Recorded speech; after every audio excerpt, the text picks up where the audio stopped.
right now, young brothers. The light is still shining. In Philippians, when Paul wrote Philippians, he was in jail. But he kept telling everybody else to count it all joy. He kept telling everybody else to rejoice. Again, I say rejoice. How is it that the Apostle Paul was locked up and still had his joy? Can I help you? He was locked up physically, but not spiritually.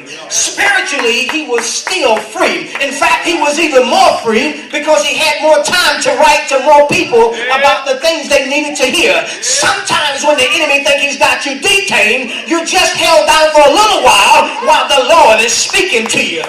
Don't ever let the enemy think that he's got you down just because you're on bed rest. Maybe God's just got you on bed rest so he can get you to the next place that you're going. Perhaps that you're just there just to learn a lesson to help somebody else out in your next step of your ministry. Just because I'm in prison does not mean I don't have my joy. You can have you can have this thing they call the world. You can have this thing they call life. But he can't have this thing I call peace that Jesus gives me. And Jesus says that the peace that I give is not like the peace that the world gives. When I give you peace, I give you the peace that surpasses all understanding. Tell your neighbor, can't touch this. The enemy can't touch this thing right here. No, I know he's been after me. I know he's trying to destroy me. I know he's trying to tear me down, but I feel like hammer right now. Can't touch this.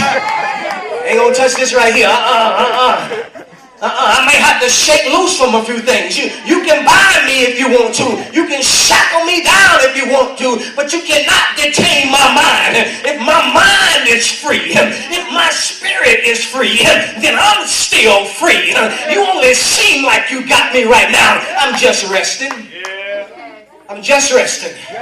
Touch your neighbor, say, I'm just resting right now. No, you ain't got me. I'm just pausing for a minute. I'm just resting right now. I need you to get this thing in your spirit. The enemy does not have you right now. Even though he thinks he has you, you're just resting right now. I'm about ready to go to the next level. I need more energy where I'm going, so I'm just... Can I teach you? Go ahead. Elijah killed off a bunch of prophets and ran across one woman named Jezebel and almost lost his religion. Touch your neighbor, say, got to be more careful. Fellas, you can mess with a whole lot of men, but be careful which woman you mess with. That's just you can have that one for free.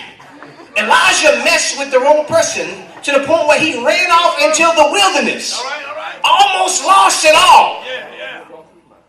But the still voice of God was still speaking to him. Underneath a tree. And God was still taking care of him. He was just resting. Touch your neighbor, say he was just resting. The enemy did not have him like he thought he had. He was just resting. Every now and then God has to put us on station break and tell us to pause for just a little moment while I build you back up some more. Just pause for a minute while I speak something into your spirit. Just pause for a little minute while I fill your cup again because you're running down on empty. The enemy does not have you. You're just resting right now. And I know what I'm telling you is a challenge for the mind, but I want you to see that what the enemy really wants is right here. Because you can arrest this, but if you don't get this, you ain't got nothing yet. Hear me. Yes. So the angel comes, and the light shines in the prison, and he smokes Peter on the side and raises him up and says, arise quickly. And the chains fell off. And the angel said unto him, hear this. He said, gird thyself.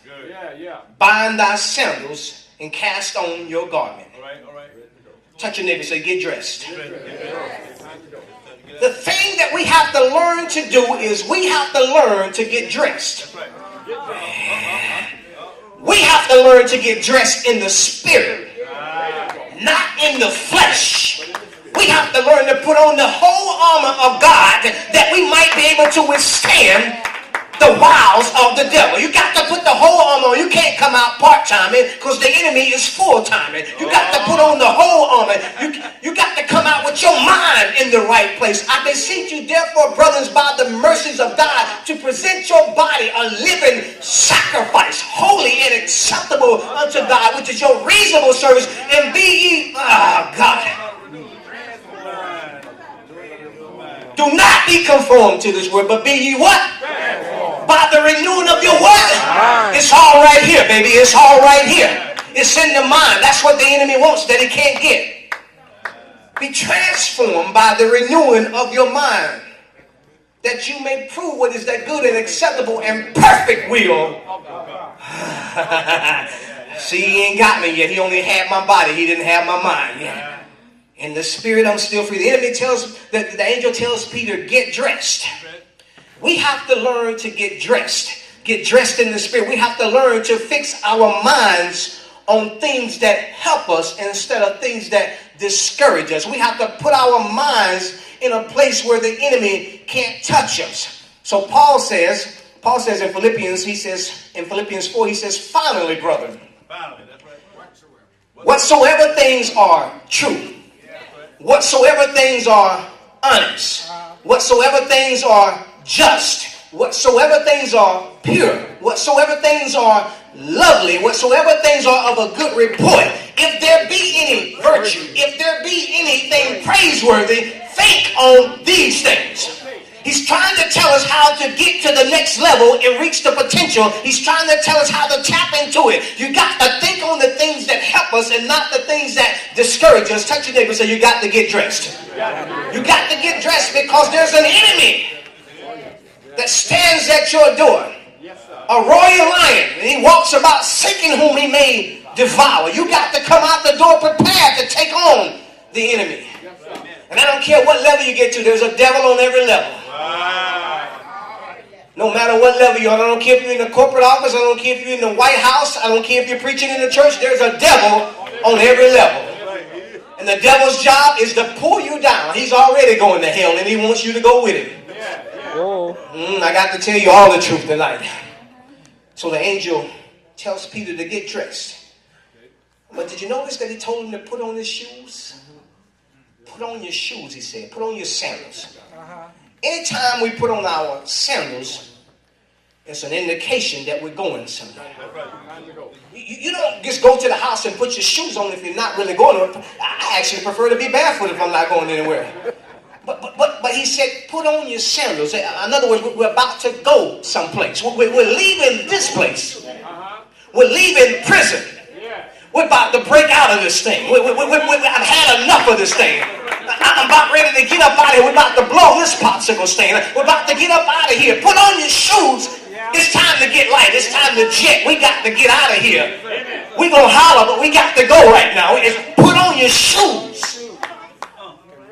You ever notice how you get your shoes home and there's dirt on the bottom of them? Sometimes there's dirt on the bottom of your shoes because it tells where you've been. Your shoes tell a story about your life. They tell where you've been. And if you step in certain types of soil, people can really pinpoint with very, very close accuracy where you've been. Well, your shoes are like your testimony. It tells where you've been. And in all of our testimony, there is some good and there's some times when we've fallen down along the way. Do not let the dirt on the bottom of your shoes discourage you.